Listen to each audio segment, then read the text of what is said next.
কলিয়াবৰৰ বামুণীত পুনৰ গড়ৰ মুক্ত বিচৰণ কাজিৰঙাৰ পৰা সঘনাই ওলাই আহিছে বনৰীয়া হাতীকে ধৰি এশিঙীয়া গড় স্থানীয় লোকৰ ভাষ্য অনুসৰি গড়টোৰ পিঠিত আঘাতৰ চিন স্পষ্ট হৈ আছে বন বিভাগৰ লোকে গড়টো পুনৰ কাজিৰঙা অভিমুখে খেদি পঠিয়াবলৈ সক্ষম হয় আজি ৰাতিপুৱা কাজিৰঙাৰ এশিঙীয়া গড়ে হাতীগাঁও বামুণী বৃহত্তৰ অঞ্চলত জনাঞ্চলত প্ৰৱেশ কৰিছিল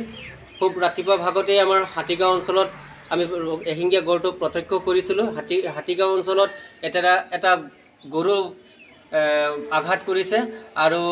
হাতীগাঁও অঞ্চলৰ পৰা চালকনা হৈ বামুণী হৈ আহিছে আৰু